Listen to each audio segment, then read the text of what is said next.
Phil Walter. Here. Jump on that fundraiser or something. So like, Emily Brown. they could Here. join. Shannon Crum. Here. Matt Sutton. Here. Shady. Angela Lee. Here. Neil O'Neill. Here. Mary Jane Lewis. Here.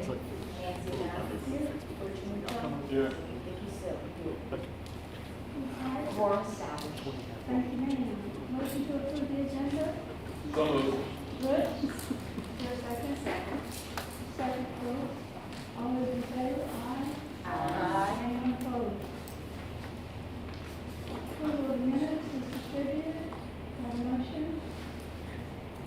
So moved. Good. Second? Second. Second, Mary Jane. All those in favor? Aye. Anyone opposed? Trish? Yes, Budget ma'am. revision and notification. Okay. You'd asked me to go over any budget revisions that have happened within Fund 85. The board did approve, so let me back up. We obviously have a new voluntary benefits administrator effective 1/1/24. AGM benefits and Hub International is here this evening to go over your voluntary benefits. They're going to give you all some more information. When we did the assessment and put it out to bid, the retiree life insurance, basic life insurance, district paid, will have an increase come 2024. So you're going to have the months of January through June with an increase. So we went to the board noting that increase. There's a $79,500 increase. They have made adjustments currently to the general fund because they're receiving the monies from the general fund. It will eventually be caught up under Fund 85, which is why you weren't able to see that revision currently on board docs. But it just serves as notification that there was a change within the budget, $79,500, with regard to the retiree basic life insurance. Hub can speak to more on it if you've got questions. They put it out to bid. We only technically had 2 companies that officially bid on it based on various criteria. The 2 that bid on it were USA and Voya. We're moving forward with Voya effective January 1st of 24. So then based on that increase, that's where the budget is going to increase effective January. And that's the only change. That's the only change, yes ma'am. All right, item 2.4 is the Can I just ask you a quick question? Supplemental insurance, will that be affected also? Or is it a supplemental? Just basic? When you, okay, you're talking about the life insurance. Yes ma'am, no, just the basic retiree life insurance, district paid, will have the increase. Ms. Wilbur, also wanted to add that the $79,500 increase, that is just to accommodate for January through June. Through That June, Through yes, the budget ma'am. process, we'll have to ask for another $79,500 for the next year, correct? We'll have to ask for more than that We'll have to because it ask was for only more for than 6 months. Correct. So Yes, ma'am. the amount that we asked for back in August to cover us January through June 30th is only a portion of it, that through the budget process, we will have to go back and ask for the rest. Exactly, Okay. yes ma'am.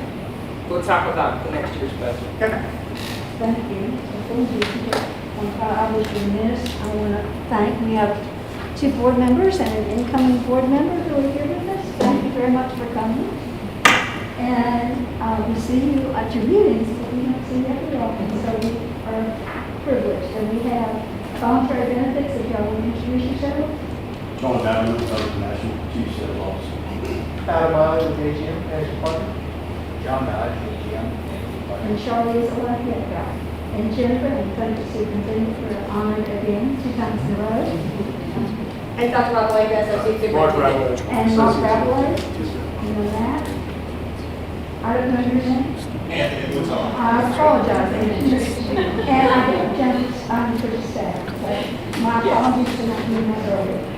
All right, here's 2.4 fund balance. At this time, I'm still just going to reiterate the auditor fund balance based on what the accountant can provide, $6,177,334. The new fund balance will be updated in December. I did double check with Heather, the accountant, so we'll have some new numbers for you then. Okay. 2.5, okay, now? Balance is as of 9/30 is 19,687. 19 what? 19,687. 687. Okay. Any questions? 2.6, 2024 voluntary benefits review. What we have done in the past, some of you might remember, is that the vendors came to this committee. That was years ago. And we had a special meeting with the insurance committee, board insurance committee, and selected new voluntary benefits coordinators. And so, at least the retirees, people who didn't participate, the active employees probably already seen all that. They provided this to all of us, and I guess will explain to us all the new vendors that we have in the retirement units. I don't know who wants to. Well, so what we did was, so we met multiple times with, agents of several carriers with us and, came back and put everything out to bid. And then we had multiple Zoom meetings, with Brooke, with the company, and took it in chunks. We did not go through all 13 at one time because it was very overwhelming. And we were able to go through and cross-check, currently what we have with new prices and, and I spoke to Mrs. Santani and Ms. Mounts and assured them that at this meeting, they would come to and say how we came up with this selection and how many people did if there were any questions. Okay, so I'll give you guys a brief overview by line of coverage, kind of the markets we solicited, where we landed on the carriers that we chose and why we chose those carriers. So I'll go through the dental division, the life and the disability, and then I'll hand it over to AGM, who handled the marketing for the worksite coverage. Dental, we approached 21 different markets, so we covered the market from A to Z, went through market feedback, and we presented Aflac, which is your current carrier and renewal, and we landed on Emeritus Dental. Emeritus Dental provides superior claims administration and customer service. We feel like you guys deserve that and need that. Emeritus is top notch when it comes to paying claims timely, providing customer service, and just all in all superior administration. Emeritus provided a 2-year rate guarantee with no rate change. So the rates are not changing and they're guaranteed for 2 years. Emeritus also has a really strong contract. When they pay claims, they're going to pay at the 95th percentile of reasonable and customary. So they're paying above and beyond what 95% of dentists charge for services. So they have a really strong reimbursement contract. Also, we were able to give you the same rates and enhance the benefit. The benefit package is now going to offer a hearing aid and a sound care program, and also a LASIK discount program. So every member who's enrolled in dental will get a new ID card for January 1st. They'll get an Emeritus ID card that you need to give to your dental provider beginning for services January 1st. You'll also get a hearing card and a LASIK card. So 3 cards, but you're not paying a premium for the 3 things. It's all included in your dental premium. So be on the lookout for your new ID card if you're participating in dental. And all of that was offered at no additional cost. So we really felt like because of Emeritus's customer service model, the timely claims administration, and overall the way they do business, you guys are going to be really, really happy with their service. We haven't been on a couple of other school systems, have not heard peep as far as any kind of service issues. The fact that they pay at the 95th, many dental contracts pay at the 80th percentile of reasonable and customary. If you ask the carriers to upgrade to a 90% contract, that's usually a premium increase. This is at the 95th percentile of reasonable and customary, meaning that you're not going to get any noise in what Emeritus pays a dentist. The 2-year rate guarantee as opposed to a 1-year rate guarantee with the Aflac renewal. And there was also an implementation credit that Emeritus offered up in addition to no So all across the board, from benefits to service to rate guarantee and additional coverages, Emeritus is by far and away the best carrier in the dental league. And also, we did, because of the issues that we had over the course of the past couple months with Aflac, we actually did some in-house calls to local dentist companies, and they were very pleased with that group before it was even decided. It came as a recommendation, but we also did our own in-house calls. We vetted it, And yes. vetted very Yes, well ma'am. before we even considered a Because you had to conversation. act like complaint. Correct. And so we wanted to let you know we also did our own in-house calls. The transition will be transparent. At the end of the year. It should be seamless, yes, It sir. should be seamless. We're gonna, we've got some additional communications that we're gonna tell you specific to retirees, and Good. with regard to actives, I will be communicating with members so that they'll know the same things that Brooks just mentioned right now. Things to be on the lookout for, the cards that are coming. We're gonna give them access to provider information. But like Brooks said, 95th percentile, whether they're in or out of network, we're still gonna have access to those things. so it's not a network-driven plan, so it gives you the freedom to see any dentist you like. You don't have to switch dentists.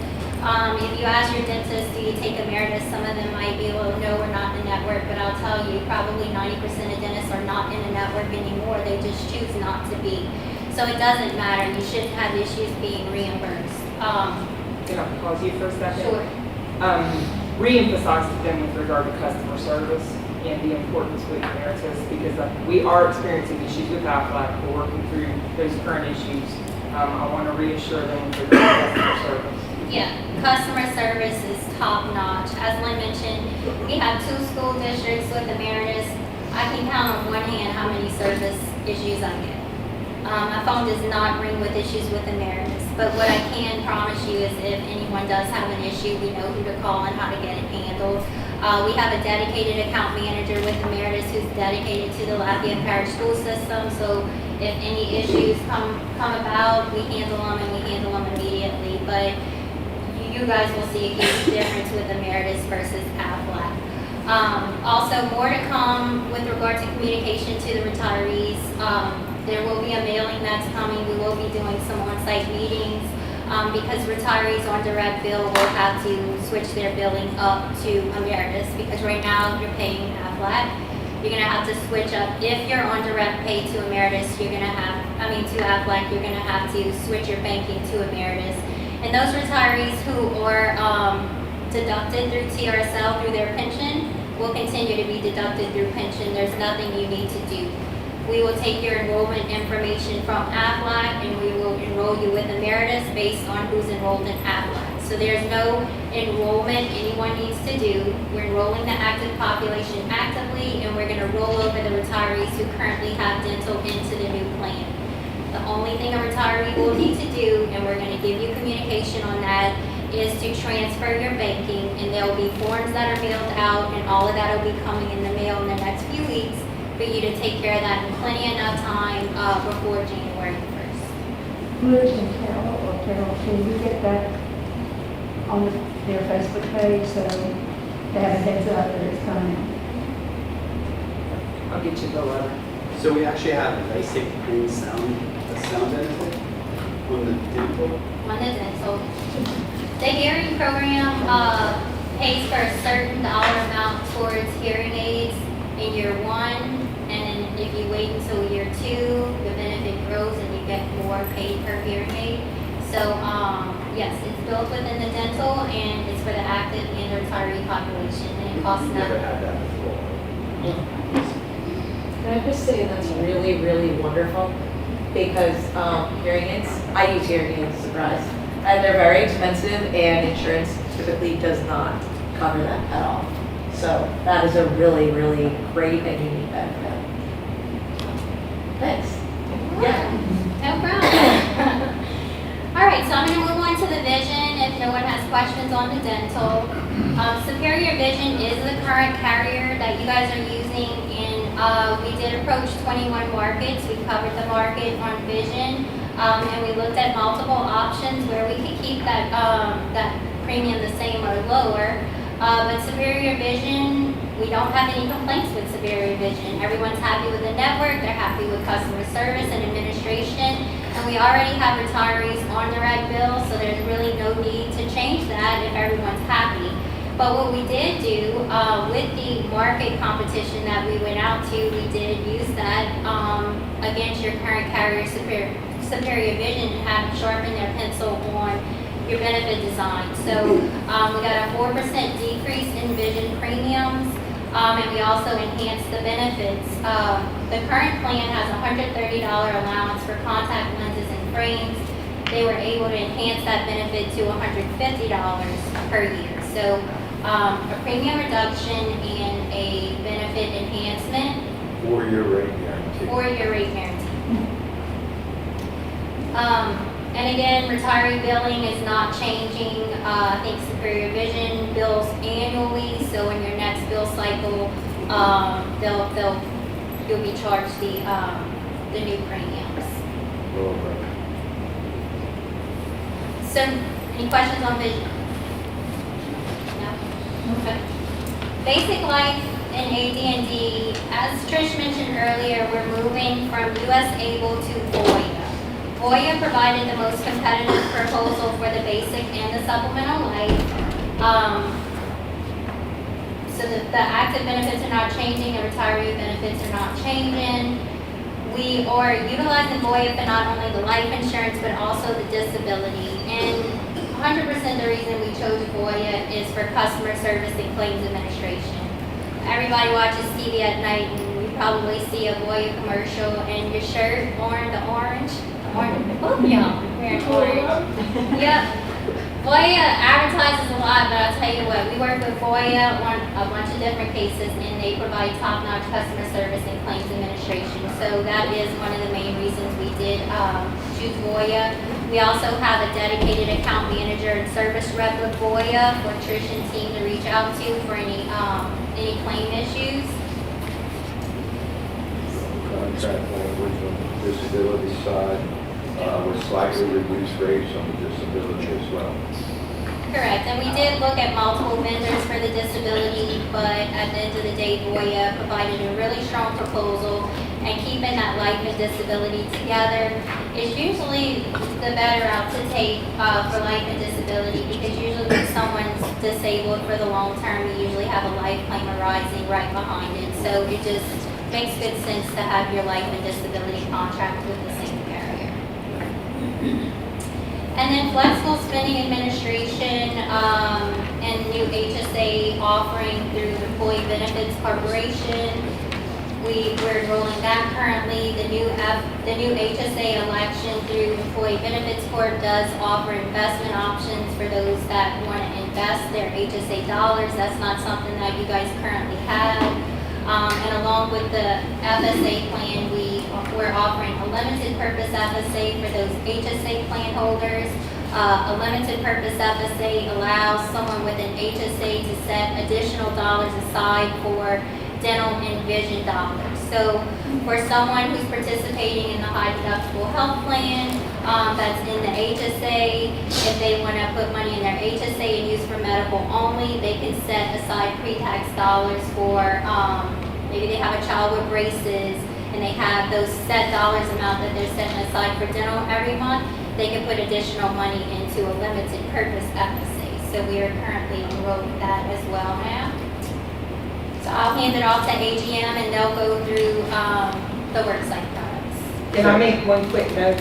I'm sorry, Matt.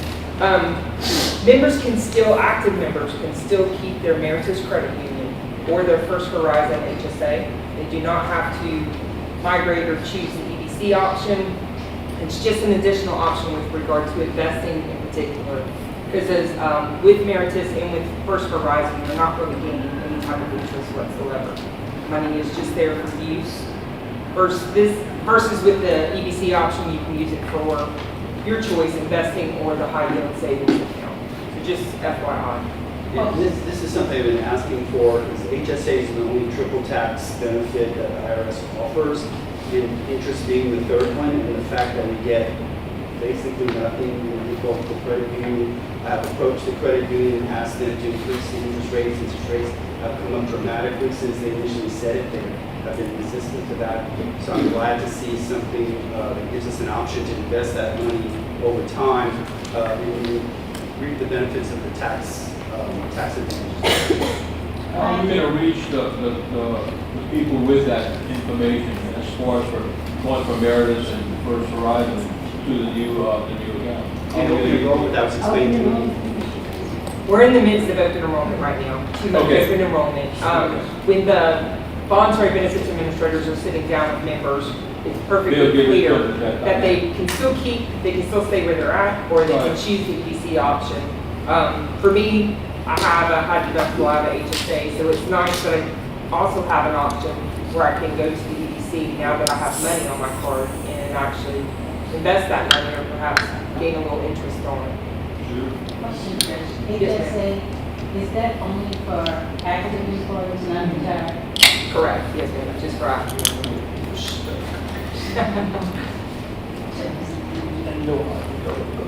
Any questions for Brooke? Okay? Good evening, everybody.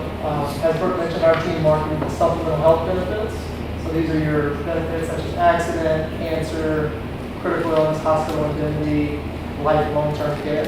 In your packet here, in this booklet, we got a little printout, which is actually a side-by-side comparison of what you have currently versus what it's moving to. But overall, we're very excited about the results we're able to get on these types of plans. We shopped it with 4 different markets, and across the board, we're able to match or improve the benefits on every plan and reduce the prices on every plan. There was one plan that is going to stay in place for both, which is the cancer plan. Everything else will be changing to new carriers at a lower price. So, starting with the accident plan, this is a 24-hour plan that pays in addition to medical insurance, helps people with their out-of-pocket expenses that are associated with an accident. The coverage is currently with Trustmark, and it'll be moving to Transamerica. You'll see at the bottom the rates. As an example, for employees, there's about a 27% discount on the rates.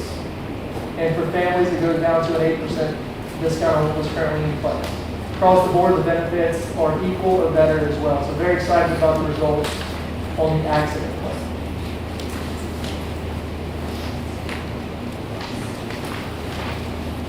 Any questions specifically on the accident plan? Okay. The benefits did go down to 63rd. Physical therapy? Yeah, that would be the one, yeah. With these type of supplemental benefits, it's a little different than dental, the medical or vision, where you can literally just line them up. Each carrier kind of has their own bells and whistles. So we got as close as possible. But yeah, you're right, it's $50 with Transamerica, 100 with Trustmark on the physical therapy. As an example, in the initial treatment though, Transamerica will pay $300, Trustmark will pay $200 for that initial treatment. Follow-up visits, Trustmark will pay $100 versus Transamerica will pay $200.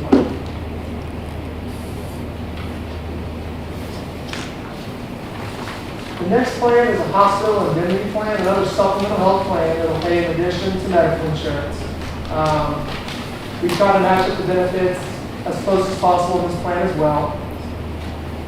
This plan was also with Aflac, which had the dental. We know there was a few service issues with Aflac. Our recommendation was Chubb. And again, as you'll see, we were able to increase the benefits on all line items here, or match them, and we were able to reduce the rates about 15% for the employees and their dependents. Another good thing, just to mention, sometimes with these transitions, if they're not done right, it can hurt people that have pre-existing conditions.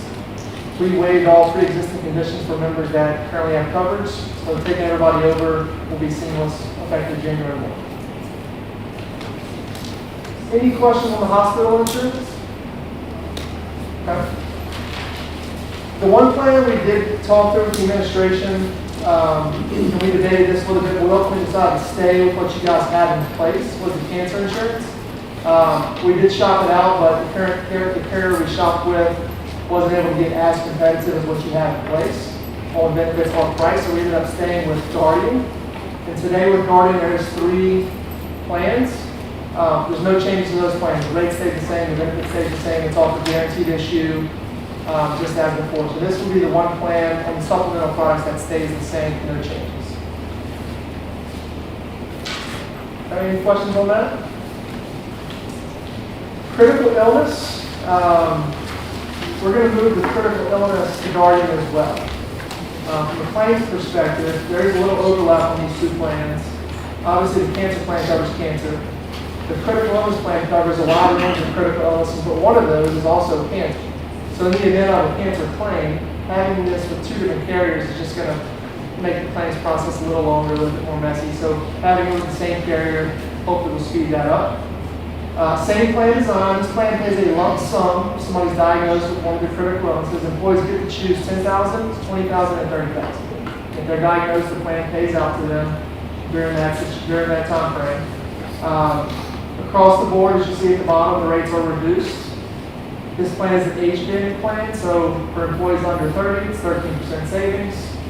And you'll see as it goes down, 40 to 49, 30% savings. 50 to 59, 24% savings. 60 to 69, 24% savings. 70 plus, 47% savings.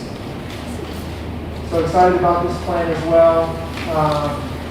Any specific questions on the critical illness plan? Okay.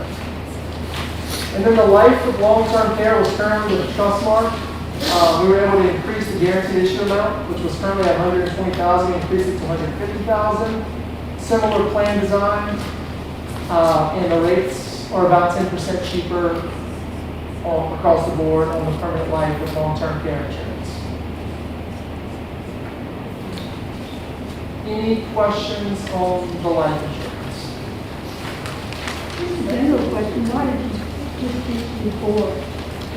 So typically we go 2 or 3. With the supplemental health products, what we've been doing is we work with all the carriers. We pretty much know who's going to compete and who's not when we look at what's in there. So we went to 4, which is one more than we typically will go to. And as you see, we were able to get real competitive with it. But also service. We've worked with so many of them. Like as an example, Allstate. We worked with them a lot back in the day. Their service is awful. So they're just one that we're going to leave off the spreadsheet now. So these four that we knew could compete. But we have dedicated national service reps when there's escalated issues we can go to, and they pay claims. The service is good, we trust them, so just knowing the market. And then the last but not least was identity theft and legal services, which was previously through ID Shield and Legal Shield. This is now through our Digital Guard and Legal Club of America, and we bundled this plan. It's right label, it's called the Agent Protection Pack. And you'll see the rates at the bottom.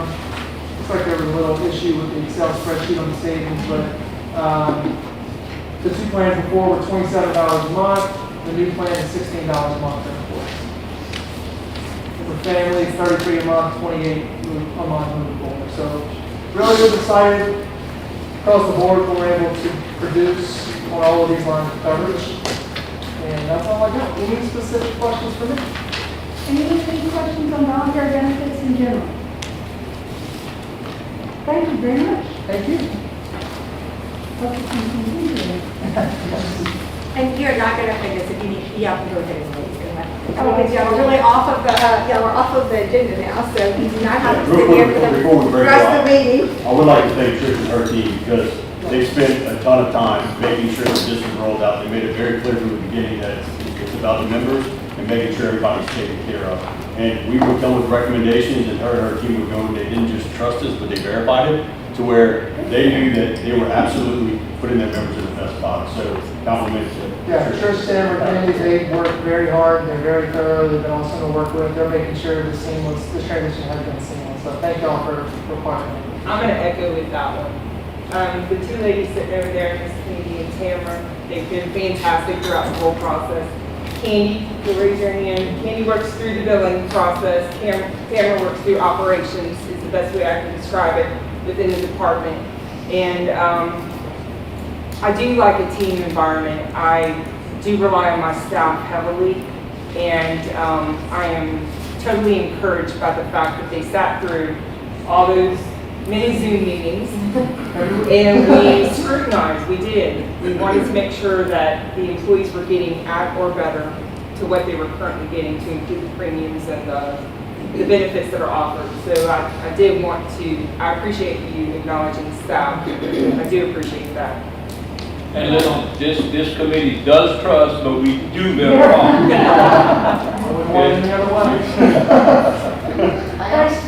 I also would like to share real quick, I was really nervous about meeting with my benefit counselor this year because we had a new provider, and she was really wonderful. I've gotten some hard sells from benefits providers many months ago, and it was a really good experience, and I was nervous. Change is hard for me, so, you know, it was very good, so thank you. Thank you. Thanks all y'all. Nice to be here. Thank you. Yeah, sure. If y'all want to leave, Yes, you can do that, absolutely. I got babies at home, so thank you. There's everything to sit through the rest, you're good. Take the opportunity, gentlemen. Oh, wow. It's not like church, you don't have to speak out. Oh, goodness, how exciting. That's gonna be me. Good job. Nice to meet you, John. Thank you. Thank you for Good job. coming. Good job. We'll see you. All right, next item, 2.7, departure shield of Louisiana acquisition upgrade. We discussed that against Mr. Spell, who had a conflict. And so Mr. Centani is going to be Mr. Spell. I could never be Mr. Spell. Where's the best place to stand so that Mary can see me and everybody else can see me? I'll stand by the There's empty one right there. seats. I'll stand by the empty chairs now. And one right here. So I'm not going to be able to speak directly to the ins and outs of the deal there, more to what the mechanics, I think, from my perspective, mean to the Lafayette Parish school system. Please correct me if I misspeak on any of this. You and I are going over these details. So there is a 60-day cancellation clause in the contract with Blue Cross Blue Shield. If for any reason we become unsatisfied or wish to go in a different direction, then we have 60 days notice we can cancel and presumably issue an RFP to see what else is out there for our employees and retirees. So to my way of thinking, and granted I have about 10 weeks left of any kind of decision making on the board, but my way of thinking is I think it would behoove, it would be a good exercise for this committee to start working through a potential RFP for benefits, similar to what was going through when we selected Blue Cross Blue Shield back in 2012. And hopefully not need to use it. But if we do get to a point where we feel it's appropriate to issue that RFP, we have it ready, we've thought about it in a less stressful environment. We won't feel like we're under the gun in any way, shape, or form. Because I think, my perception is everybody here is thrilled with Blue Cross Blue Shield. I know I am. And we would prefer to stay with them. And clearly, if this deal does not go through, then we don't have anything to worry about. If the deal does go through, then we may or may not have a decision to make. I think more that we can work through ahead of time would be to our benefit. When should we start? Yesterday? Yes. No, I mean, I don't even know, Mr. Fontaine might know, like, any kind of updated timeline that the state is talking about, because everything is out of our hands. Yeah. Right? We're not policy holders, so we don't get a vote on this. We're exclusively a vendor and contract situation, right? And so really, we're just talking about, it's going to be almost exclusively a question of price, should the deal get executed. It's going to be what kind of service are we going to be able to expect, what kind of price are we going to be able to get from the new organization. And that's going to be something for the group to decide down the road. We can't know that right now. So it's all out of our hands, but we do see this potential coming. And so anything we can do to prepare for that, to be able to make good decisions in a compressed time frame, I think would be wise. Now, we did this 10 years ago. So we have a starting place. We did it 10 years ago. We've all been very happy with the outcome of that RFP process. So I think, that's a fine starting point. Well, the thing is, we're getting a lot of negative things, the feedback from the elements, and so we need to be prepared, because it doesn't look good down the road. And several of the things that they were talking about was like, for the drugs and stuff, there may be an AI computer that's going to be telling us we can use this drug or not that drug or whatever.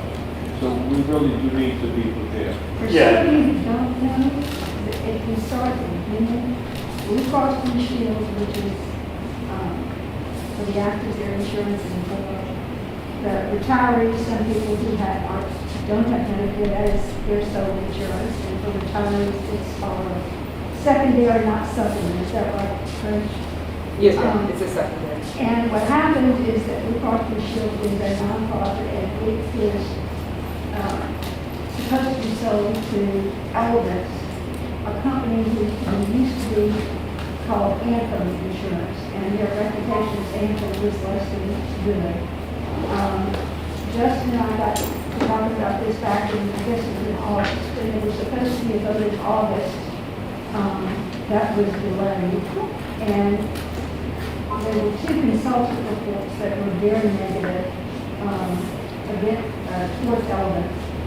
And there was supposed to be a meeting, I believe it was in October, early part of October, that some of the retirees were going to that region to attend. And that meeting got postponed as well, and then Elvis made the decision to wait until after the first of the year. So. There'll be a new insurance commissioner for the state. You know, I think based on what we know right now, and I've heard many of the same negative things, Butch, based on what we know for sure right now, I think we should just go ahead and do what we can to be prepared in case we have to break the glass in an emergency. But it looks like Mr. Fontaine has a lot of good details for us, and I'll let him go ahead and speak. Realistically, how long will it take from It's going to take a lot, though. Yes, ma'am. about how long? So that we'll know It takes about a minimum of 30 days to even go for it. probably. So, and then we go through an extreme vetting process through legal counsel to and we have someone in agency, that's what they do specifically, who helps actually voluntary benefit RFP, and then they go back and forth. But it's a minimum for first draft to even get legal. Jennifer, let me ask you this question. Do you need a motion and a second from this committee to begin this process, or are we going to? No, we're going to ask, and not, in all due respect, we're about to close out for voluntary benefits. We're going to at least ask to close out voluntary benefits right now, and then we will jump on the RFP process. We'll pull what happened in 2012 and start with that. We'll also reach out and see in other districts. We'll ask if Hub International knows of any other districts that have vetted out, because that's when we go to build RFPs, we can go historically look at other school districts too. And then we can start building out, where we would ask respectfully, let's at least close out voluntary benefits, especially changing with a new company instead of a definitely transition. It's smooth transition. So what would be your start date? I would think it would be right after Thanksgiving we can start looking at it. Trish, what do you think? We will be enrolling everybody in all these changes. Look, she's looking at me. I'm volunteering her to. When open enrollment closes, staff still has to work through those processing changes. I will go with any date that I'm advised of. So after Thanksgiving, but in the meantime, doesn't mean like my office coordinator, if I ask her if she's going to start looking statewide, doesn't just mean insurance. I will ask my office coordinator to start pulling other RFPs to see what we can find to at least get a base start. Some of the complaints, I'm sorry, Dave. In the past, this committee has had input into the RFP process and writing of, will that continue? I mean, we did involuntary benefits, and it looks like it's great. I'm not. But in the past, this insurance committee, and that's one of the purposes, and it's in the bylaws. Will the RFPs come before this committee before you put them out? Well, I think it's also depends how fast we try and do a quick turnover of January 2. I don't foresee, it's just the way that we handled it with prior administration. Doesn't mean we can't revisit it for this process too. We can have a special meeting when Yes. that meeting is. So, because it's that important, the complaints against Elvis were significant. There were doctors who sued them because their claims were never paid. They were sued by the federal government. And I don't think it's going to be called Elvis. It begins with a C, what their new claim is going to be called. Ms. Downs, in 2012, when we sent the RFP out, was Blue Cross Blue Shield the only one that bid on it at the time? Does anyone remember? When we go back, we'll find out. We'll find out. But we would like, once you get the RFP done, we're happy. We don't, Well, we'll we have a don't even meeting, like. we'll have a meeting in January before, if we don't even start it till right after Thanksgiving, we will have a meeting before we even would ever issue anything, because it'll take us that long. So, Okay, just so that, yeah, we can see it before it goes out. The letter that Blue Cross Blue Shield sent out, the other thing they did is that they had the plan members, the eligible members, as determined by Blue Cross Blue Shield for eligible, voted on whether or not to agree to this buyout. But then that vote was just discounted. I don't know if they plan to vote again, have those members vote again. If we want to maybe center on some of the facts that, Sure. that we know right now. Timeline and review of all of that, if we look at the handout here, we just prepared this. Obviously, we don't have any opinion one way or the other of this, and we really don't have a whole lot of control in this, but we are very connected from a communication standpoint with legislation and with Blue Cross. So the sale, obviously, is a huge sale, and probably one of the biggest in Louisiana district. Involves a carrier that covers the majority of the members or citizens in Louisiana. So the sale is off right now, but as soon as we get past the first of the year, it's going to be put back in front of legislature. If we look at this third bullet here, obviously you've got to get current eligible policyholders to vote. You are a self-funded plan. You do not have a vote. Okay, only individuals in fully insured plans, and not even all of the fully insured plans have a vote. With that vote, those folks will receive about $3,000. With the remainder of the money, they're going to start a nonprofit. Reason Blue Cross is talking about the sale is to be competitive more on a national basis. True impact of it is a really opinion by most. We hear, obviously, if you're a provider, you're worried about choice and reduction in number of providers and your network and all of that type of thing. Going forward into the industry, I think networks are going to really become, and this is because of the industry becoming more transparent. Okay, and I think you're going to see less and less of a disparity from one carrier to another from a network standpoint, and you'll be making more of a decision on quality, service, all of that type of thing. I think that the discounts will probably get deeper. They're moving more to a Medicare model than a percentage off of bill choices. All of this is not going to be happening quickly because Tim Temple's going to be taking office, and sometime in March they'll be holding public hearings. So, you know, y'all are talking about a quick timeline to go out and rush and put an RFP together. But from everything we're hearing, we're probably more than a year away from any kind of change. But what I'm hearing from all sides is not more than a year. I'm hearing years before any kind of change is affected from this. So before any actions are taken from a Blue or any of this, they've got to go through all of this legislation and the public hearings and the vote. So all of that's got to take place. We're just going to monitor it closely, and you'll know exactly where you are at all times. We're just going to keep you monitored at every meeting if we know of any kind of change on this. But nothing's really going to take place till after the first of the year, and not until March. Well, we had made a public record request at the insurance commissioner's office, and we got the reports of the consultants that they hired. And they were both very disturbing when it came to the but the letter that went out to the eligible members of people who did get to vote said things like, there'll be no change in premiums at this time.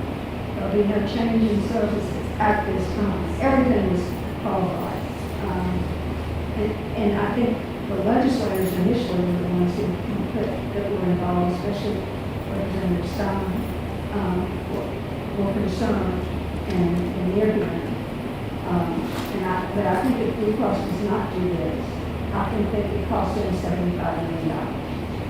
But the plan is, if Elevance is to buy Blue Cross, they put $2.5 million, as Lynn said, into a foundation. There is no explanation at this point of who is on that board, what its requirements would be. It is not a 501c3, it is a 501c4. And that Blue Cross will put in over $16 million. So they will have $3 billion dollars in the foundation. So we then made a public records request for anyone who had supported this into the state insurance commissioner's office. And it was all the community foundations, there were about 8 in the state that had supported it. Auctions Foundation, not the hospital, but the foundation, which is a nonprofit, it has supported it. I think United Way was on the list, and Canadian was on the list. But it caused the retirees a lot of concern when we first were contacted back in the summer about this. So if you can keep us up to date, we would be just grateful. So you do a couple of things. First of all, you self-fund. Okay. Second of all, you have a clause in your contract that you can get out in 60 days. Thirdly, none of this stuff is even being talked about until March.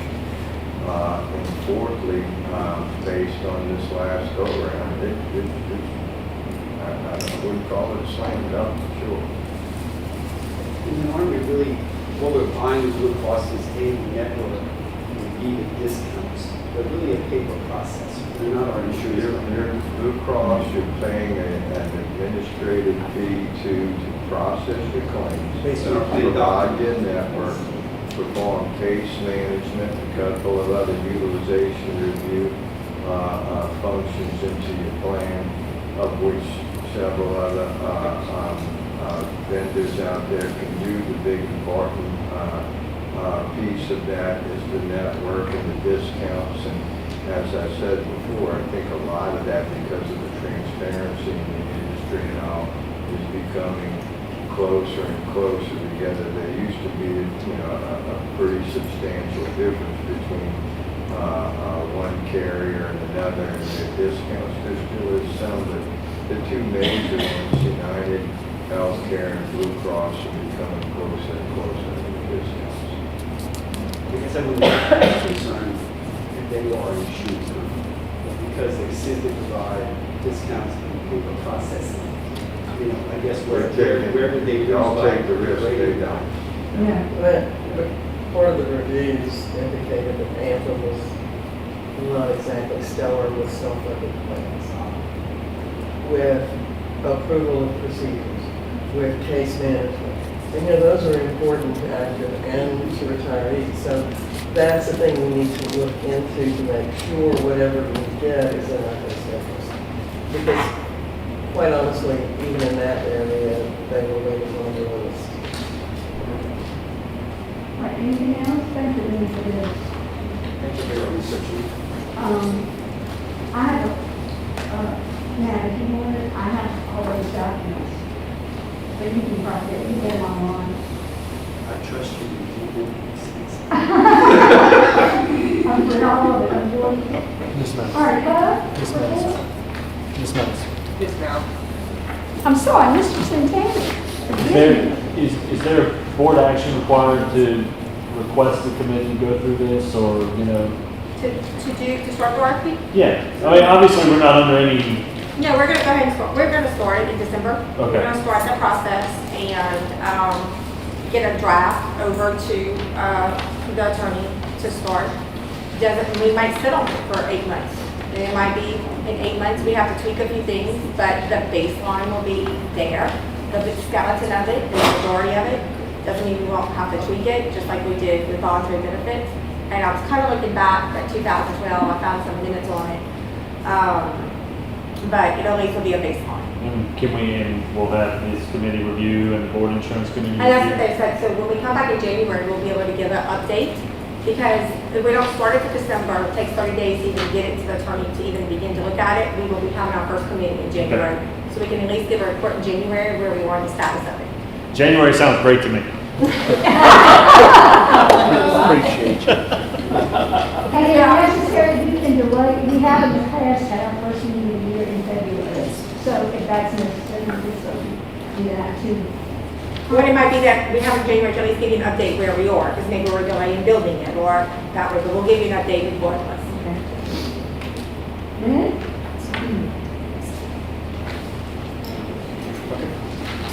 All right. So this is reviewing through the month of September, third quarter. Summer claims involved in this, and also some high-cost claimants. I'll review everything with you. Looking at page 1, if we just start off at the top with our enrollment, we're talking about a 1.2% decrease on the Blue Cross enrollment, 23.8% increase in the Humana Medicare Advantage from the 239 to 296, just making it just a slight change as far as total enrollment goes. Our medical at 26,190,000, that's reflective of about a 7.5% increase, combination of high cost claims and summer months. Prescription drugs, 13.9 is the percentage increase there. Combination of high cost medications and that increase in the diabetic medications. I'll remind you that we put the prior authorization in on the diabetic medications on 7/1, so we'll see that come down. From a total claims perspective, at 46,717,000, that's an increase of 10.2%. Now, our plan reimbursements have also increased accordingly at 16.2 on plan reimbursements, drug subsidies up some 39.3%. So that gives us a net paid claims of 35,270,000, up 7.5%. Total fixed cost, that is stable. That did not change, if you remember, from last year's renewal. And then we also had about a 2.7% decrease in our retiree premium. And of course, with that increased enrollment there, that helps out as well. So our total cost on a per employee per month basis is $751. If you look back, we're right where we were in 2021, 2020. I do think things will diminish as the year continues for two reasons, because you've got a couple of claimants that have hit your specific reinsurance, and we should see some subsidence coming out of the summer months. You are 2.3% above your 5-year average of 734 right now. Next page basically says all of the same thing, but on a per employee per month basis. A couple of things I want to point out here to you. Remember, if you look at our total funding, which is the fourth number from the bottom, we're at 730. Year before 731, year before 745. Why did we come down? Because we got more singles than we had from a percentage, more single, less dependent, that type of thing, and that's what it comes out to. But if you remember, we had a 4% increase in July, so that's going to bring that funding number up just on a per employee per month basis, I measured it on September, and it's about $790. So if we're running at $751 right now, and $790 in funding, we should be okay. Hopefully these claims start to come down on us. I want to also point out on these high-cost claims that the majority of our increase in claims are claims that are $50,000 and above. The biggest area of increase is claims, jumbo claims that are $300,000 and above. So we actually had during this period of time $1 million claim. We've already received reinsurance on that. When you turn to page 3, you'll see that reinsurance reimbursement.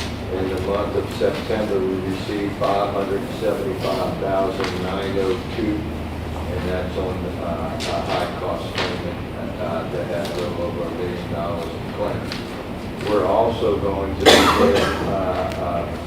some additional rebate. And if you see that $2,234,000, you'll have another rebate similar to that, if not a little larger, in December. So coupled with the funding increase and maybe some decrease in claims and some reimbursements coming, I think you'll probably end this year with a small increase over last year, but not where we are right now, the 10.2% increase in claims or a 6.2% increase in our overall cost. The next two reports are on a fiscal basis. Obviously, when you look to the bottom right-hand corner and you see a $5.3 million deficit, I don't want you to be super alarmed there because all of the money's coming back to the plan. This is on the accrual basis, so it doesn't have the rebates in it yet or anything like that. That number will drop as the year goes on and all the reimbursements of the plan come into the plan. And then the next two pages with some prior year information. We ended 22 in a surplus position of $1,206,000, and on a fiscal basis, we ended the fiscal year at about a $900,000 deficit, $893,722. Going on to enrollment, once again, not a lot to speak of. Your singles actually went down about 1.6. Those with the penny stayed pretty stable. Participation decreased 1.2%. Membership decreased 1.2%. So not a whole lot of changes there. In addition, there was the enrollments by plan. And if you look on page 8, your enhanced plans went from about 827 members, employees in 22, down to 793. That's a 4.1% decrease. Basic went down about 2.5% from 3,432 to 3,345. Blue Saver went up from 1,263 to 1,320. So we've had a pretty nice jump there. We went from the 22.9 to 24.2. And of course, that's mostly come out of your enhanced, which is good news there as well. Then what is that doing on the revenue side? Yeah. That the jump from 22.5 to 24.2? Well, with the revenue going up in June, it really did not change the revenue on a monthly basis that much. Because if you remember from page 1, we pretty much stayed at 730 on our funding. Looking at membership, once again, down 1.2, enrollment was down 1.2, so membership not really outpacing. Page 10, I'll bring you to the bottom bullet. We currently have 5 members with payments over $300,000. Okay, same period last year, 2. Our total for those 3 is $2,889,000 compared to last year, $851,796. So I told you it was summer utilization and high-cost claims. When we take a look at claims between 2,000 and 10,000, that increased about $500,000 summer claims. When we take a look at claims between 30 and 50,000, that increased about 301,000 summer claims. When we take a look at that bottom bullet, that increase was $2,037,000. That's just some high cost claims. Prescription claims, we are had a big jump. Most of that has to do with diabetes went up about 19.4, still high on our anti-inflammatories, the Humaras, Embos, Concentrics of the world. Blood thinners went up 13%. The expensive blood thinners like Xarelto and whatnot, that went up about 13%.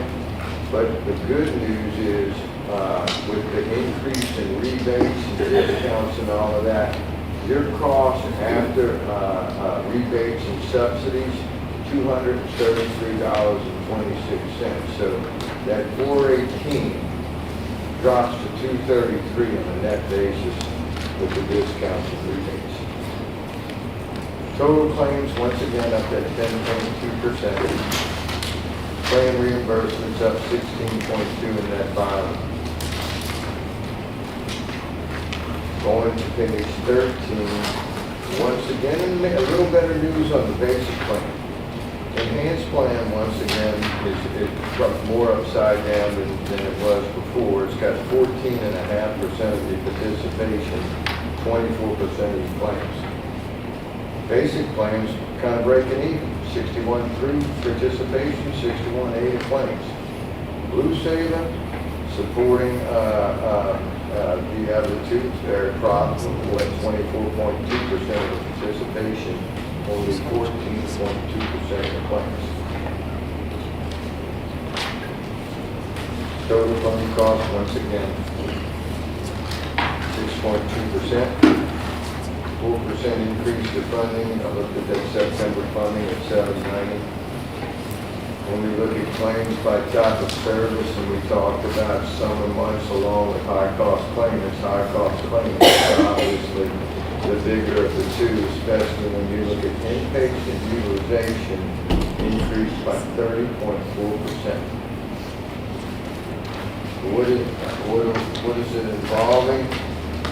Circulatory. Now, this also had the high-cost claimant in it, so that, one particular claimant really boosted that number up. But you're talking about an increase from $18 to $37. Obviously, that's going to come down. That particular claimant is no longer going to be making any additional claims for claimant deceased rescue. So, musculoskeletal up a bit there. Neoplasms, cancer actually down. So we had a decent amount in perinatal, and also you see pregnancy jumped up a bit. And then two new categories with respiratory and nervous there. On an outpatient basis, chemo, number one, is factors influencing health includes chemo, but neoplasm was also down. So what the data is telling us is that we might be on the right side of this cancer treatment, having had the surgeries and most of the treatment behind us and just the chemo, continued chemo. Hopefully we don't have as many cases this year as next year as we had this year. And I see the other cases having worked it through. Whether I'm sitting down with a client that has 200 employees right now, or 6,000-7,000, just the increased cancer is incredible when I look at it. I was talking to a 200 life group this morning that had 5 ongoing cancers. It's just that the statistics of that are going up tremendously. I guess the biggest thing we could point to is the lack of screenings during the pandemic, and we're just working our way through this. When we get to the other side of it, it should be positive news for our claims experience. Lord's continuing to be number one on page 18. They've actually increased their market share. You see Methodist in there. That was one of the larger claimants, and MD Anderson still playing a big part of it. So once again, cancer a big part of the news here. Prescription drugs, 87% continuing on your generic utilization. And for the school system, with the type of demographics you have and the utilization there, and some of the medications that the demographic uses, not always available on a generic. 87 is a really favorable number. You just take down 1% on, so the first page tells you that you're using generics 87% of the time. The next page tells you that brand, okay, was only 13% of the prescriptions, but it's 87% of the cost. We've not had any real change in the number of scripts per employee or per member. Once again, I'll compliment you on the sanity of the membership, because you're the only big case I report on that doesn't have 2 or 3 anxiety or depression medications on this page. So maybe all of this more chilled out.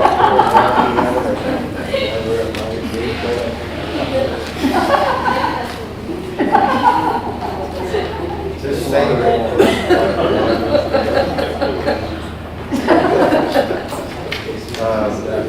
On page 10, this is 3.6% of your, this is your top 10 by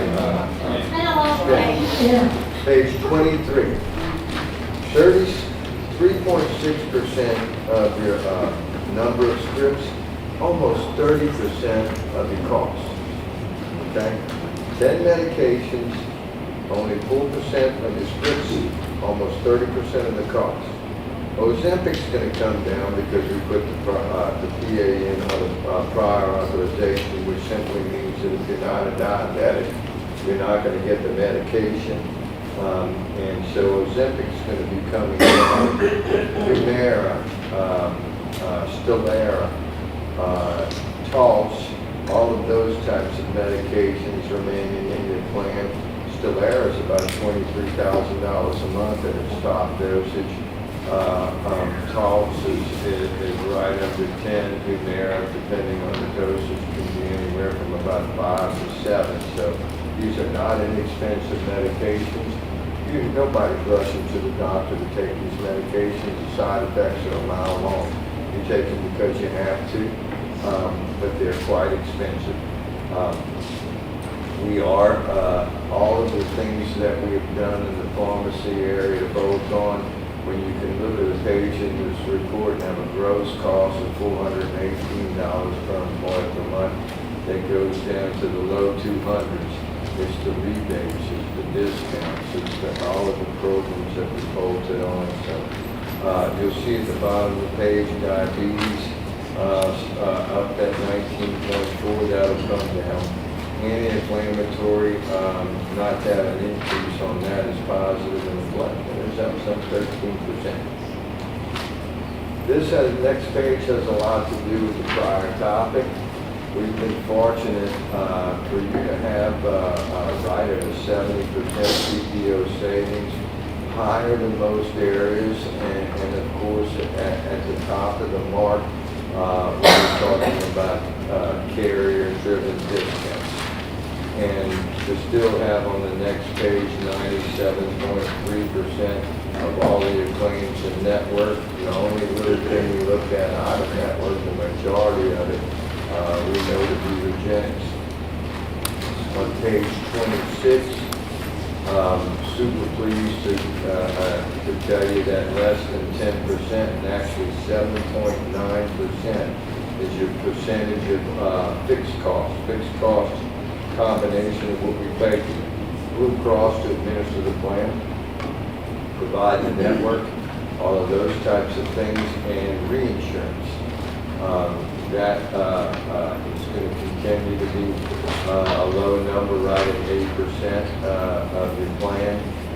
So all is good in that area, all is excellent in that area. When you can run a plan for less than 10%, it's doing quite well. If you were fully insured, if we went out to a Blue Cross or United Healthcare and we weren't self-funded, we just let them take the risk and pay this a premium, your fixed cost in that would probably be somewhere around 16, 17 cents on the dollar. And we would probably add another $1.5 million, $2 million of fixed cost to your plan. So you run it very lean and they're doing a good job. Contribution analysis, we did change the funding in July, but remember, most of this data is prior to July, so when we talk about we didn't have an increase last year until July, the system's increase net of employee contributions up about 90%. That allowed these to change. Last page is kind of repetitive. You see 100 and 300 over. That's $2.5 million.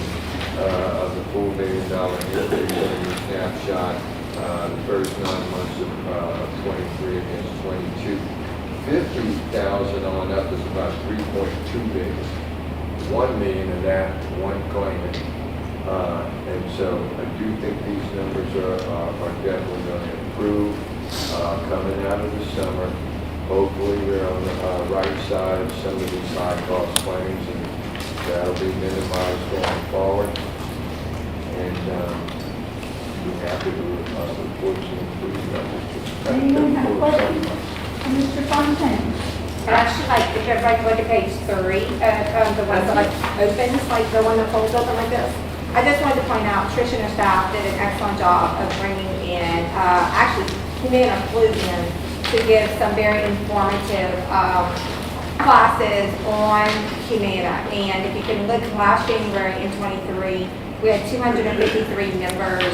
And in September, so in the 9 months, we're up to 343, which is helping our Blue Cross Blue Shield plan.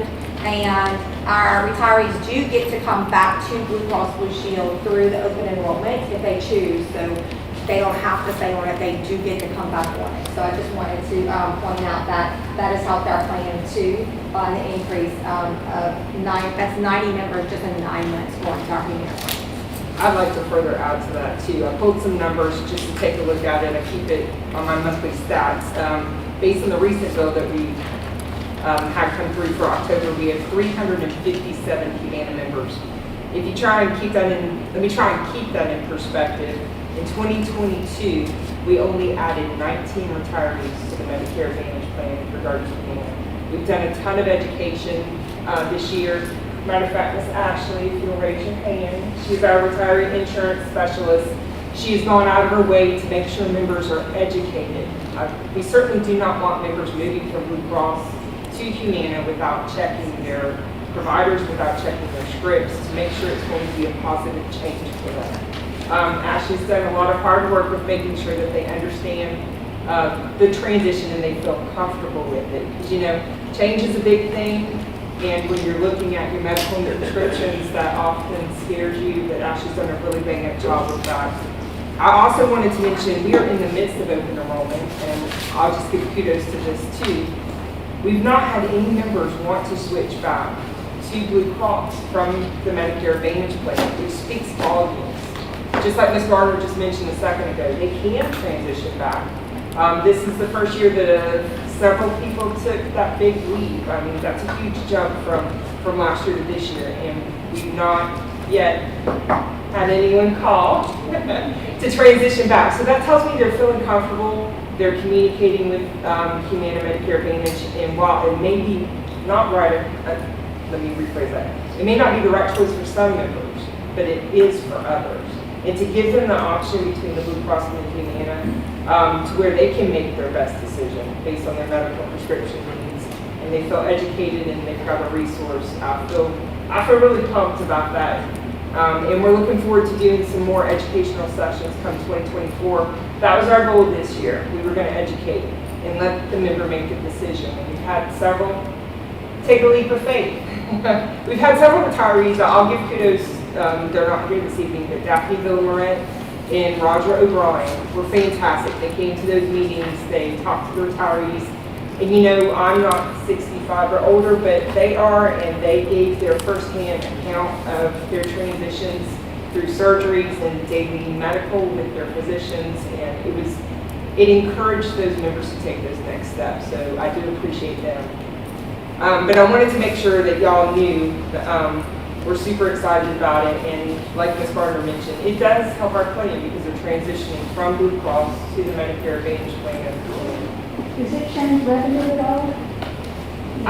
LPSS pays for portions of it. The Humana member and their employee only is a 0 premium, employee plus 1 is 49. Obviously, the monies are not going towards Blue Cross, but I have a separate budget with regard to Humana. Chris, what happens if the member's spouse in Humana passes away? So what happens? Do we know what happens in our situation where the spouse goes into an active premium? What happens in Humana? You're talking about perhaps the surviving spouse and the increased rate, is that where you're going with it? Yes, still the same scenario. But the premium is not as much under Humana as it is under Blue Cross. Do you know how much it is? Ash, 224. Okay. Okay. Versus the retiree is 417. All right, there we go. We got the numbers. So almost double what a surviving spouse would pay under Blue Cross. Okay. We have, and that's oftentimes Ashley has those conversations, just giving the surviving spouse those options. You know? You never know what's going to work for them. Anytime I talk to active members, or I'm sure the same with Ashley with retirees, your medical and your prescription is going to be different from the person sitting next to you. So I always ask them to gauge theirs. And I say kick the tires. If they're under that plan, they do have to be on it for a period of a year. They can't make the transition during open enrollment in the fall. But they can transition, I call it toggling back and forth between the Humana plan and Blue Cross. They can transition back if they feel more comfortable under the Blue Cross plan. They just can't do it, if they do it in January, they can't go back in February, they'll have to wait for the open enrollment. But no. Surviving spouses can change, the surviving Blue Cross, so they can change. Yes, we still allow them that transition too. Yes. Any other questions? Trish, you're up. Okay. I wanted to, I know that this was a topic of conversation. You sent several emails with regard to the COVID vaccines. So I wanted to provide some clarity with regard to that. So we transitioned from the federal government paying for the COVID vaccines to now it's transitioning to basically a wellness visit under, not a wellness visit, but a wellness benefit under our plan. So with that being said, that transition, everybody has to get the coding and everything up to speed during that transition from August to October. We've had a couple of retirees gone to get their COVID vaccines, and they've been told either they had to pay out of pocket or perhaps they're not eligible for it. We're working through that transition, so if that occurs, particularly with the members under Silver Scripts, which are 65 and older, if it does occur, have them, if they can, pay for out of pocket during this transition. The transition should be fixed with the coding on 10/31, okay? If they need it done at that moment in time at the pharmacy with regard to the vaccine, they could pay out of pocket during this transition, and then they will get reimbursed. I have had members that have had to do that. Come 11/1, we're going to be all set up, ready to roll, but it's a process. They have to enter the coding from the transition of not being a wellness benefit to now being one. Now, with regard to active members in particular, high deductible, enhanced, and basic plan, COVID vaccines are 100% up to par. You just take your Blue Cross card to your pharmacy would be my suggestion. If you do, you can still go to your physician in both of those instances, both with Silver Scripts and with your prescription plans under the other 3 plans. However, the physician could charge you additional cost share. So it's best, my suggestion would be to go to pharmacy if you need your COVID vaccine. I got mine at Walgreens last week with no problem. Okay, well, that's They great. night CVS a month ago, no problem. Okay. Question for Jessica for COVID. I know that was in the federal government, but that's not part of our wellness plan. No. We're gonna buy and pay out of pocket. Exactly, yes. It's not wrong. It was at one point, during the Yeah, during transition, the but life- no longer. okay. Yes. If you're that HSA, you can pay for it. That is it to say. Okay, so everyone clear on those COVID vaccines? So essentially, it's in a transition phase. If for some reason you do have to pay out of pocket, in particular with retirees under Silver Script, please connect with our office. We'll work through that process with you to make sure that you receive a reimbursement. Last time when we came, Ms. Nancy, we were talking about Medicare eligible retirees and those notifications. I know Butch had several comments with regard to it too. We're retired now, we're looking for that additional communication to remind us that, hey, to bring us your Medicare cards. That way we can get it on file, we can make sure that your effective billing is accurate, we can make sure that your premium is reduced based on eligibility. So now, Ms. Ashley's working through a new process with Blue Cross. We've connected with them, and we're specifically targeting those members who are making that transition from age 64 to 65. She's doing a, hey, this is a reminder, you're getting ready to cross that threshold. So therefore, we're not communicating to the masses. And we're being member specific based on a report that we're receiving from Blue Cross, and it's been working out really good, right? She's had several members that she's connected with. They've like, oh yes, thank you for reminding me. They've brought in a card, and now we've updated our records. So we're going to try that route because it's working better on both ends. So I just wanted to give you an update. The reimbursement? Ma'am, say that again. Did you resolve? Okay, hang on, I got the answer. It's less calls too, that you'll get. It is. That's why I said we resolved it on both ends. So, but I'm very thankful that we've now got Blue Cross reporting to where we can work that through. I did also want to mention, because it's happening tomorrow night here at the district office, when Lynn goes through his report, every time when we sit down and listen to him, he talks about that high deductible health plan and how it pays, it's more than paying for itself, because the amount of claims to the members that are on it, it's supporting the other two plans. With that being said, we've tried something different, to which Tamara is working through that process. She is offering informational sessions to active members. We had one about a week ago, and we have one tomorrow night here at the district office, room 2051 from 5:30 to 6:30. Oftentimes during open enrollment, you just allow things to roll over. They don't pause to stop and take a look at their benefits, health insurance in particular. When the member, if they sat and just thought about it for a moment, they might not be on the right plan. So we're trying to provide some educational sessions with regard to that. It was very successful. We had several members come about 2 weeks ago, to which several have been transitioned to the high plan. In particular, not everybody. That's not the goal, to transition them to the high plan. The goal is to educate them based on the plans that are available to them. For the member that's sitting to the left, it may be the basic plan. To the member to the right, it may be the enhanced plan. We just really want to educate. So individuals who are wanting to participate in those sessions will be here tomorrow night at 5:30 in room 2051. So I just want to make mention of that. And last but not least is open enrollment. We are in the midst of it. September 11th through the 10th of November at 4:30 p.m. Let me make that statement. It ends at 4:30. We are working through group health insurance changes for members. We are also working through voluntary benefit changes for members. So the biggest transition with this year that we've been very diligent on educating members with quite a lot of communications just to make sure that everybody's on board is the fact that your voluntary benefits, that's any benefit other than group health insurance, will not roll over to the next year, because remember, we have a new voluntary benefits administrator that came and spoke to us this evening.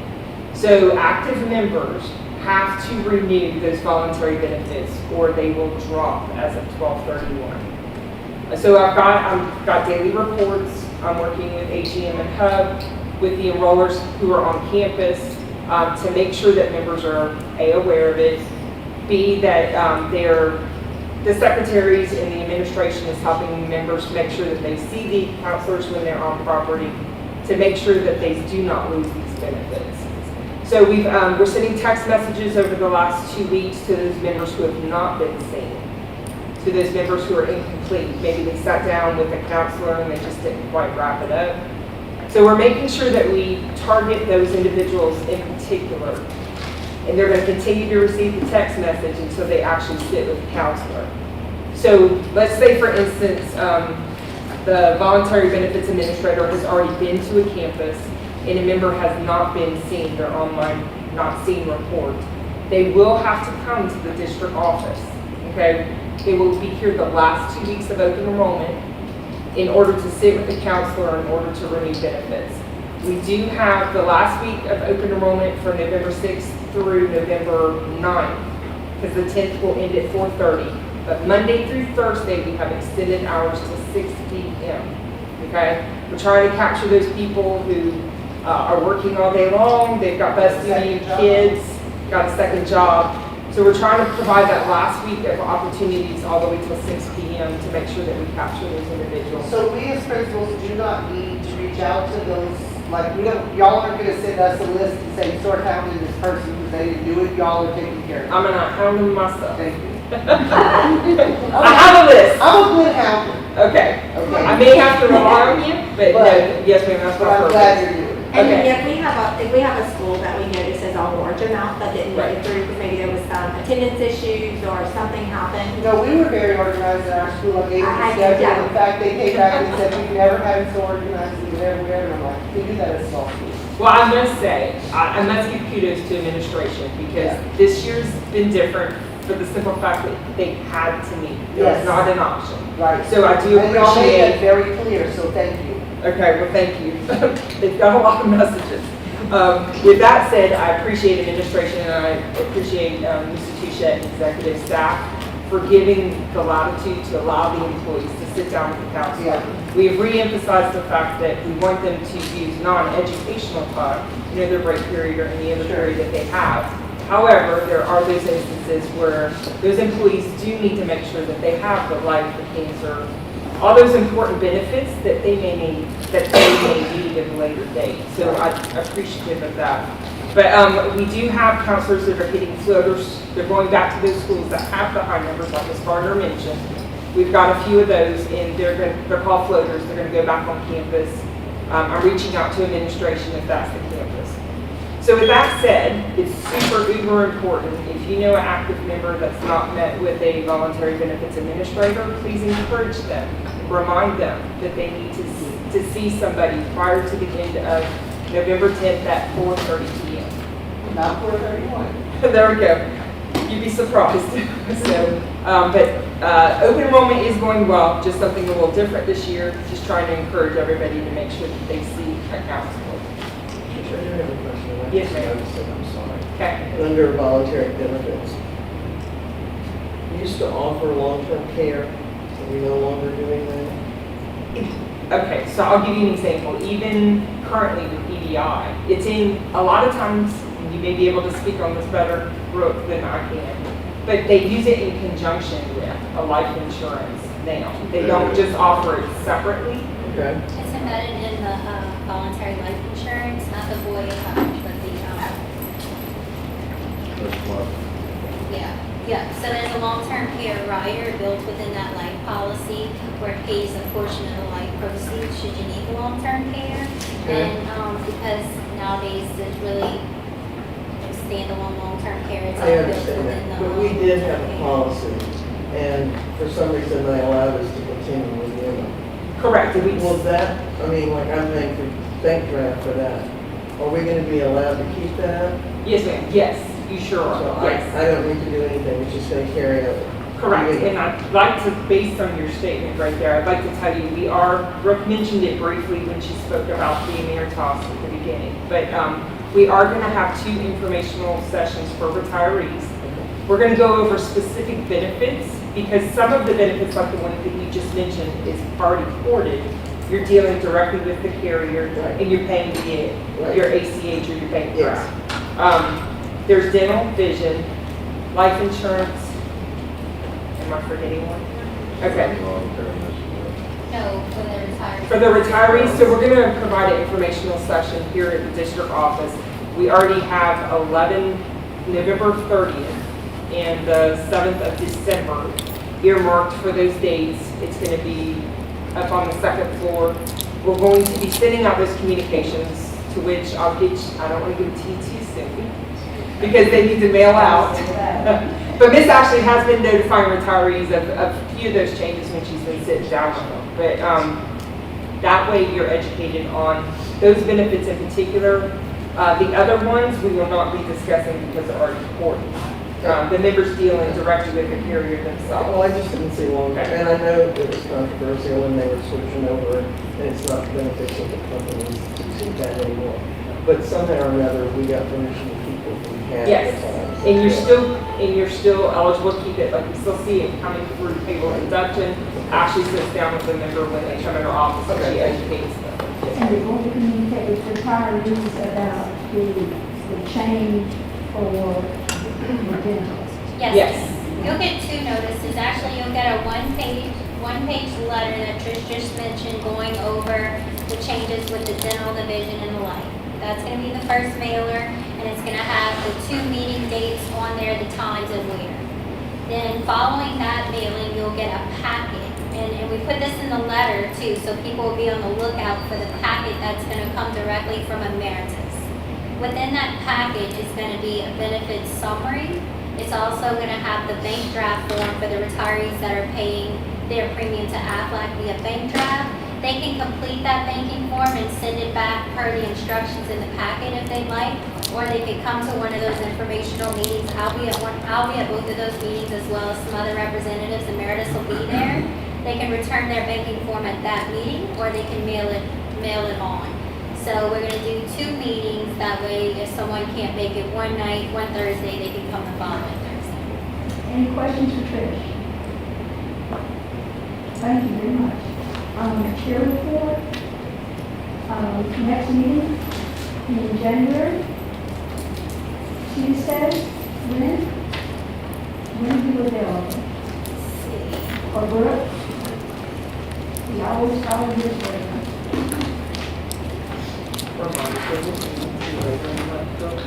It needs to be later in the month, definitely. It's usually got to be after the 20th. We can do the first early February, you can't do late January. Okay, let's see.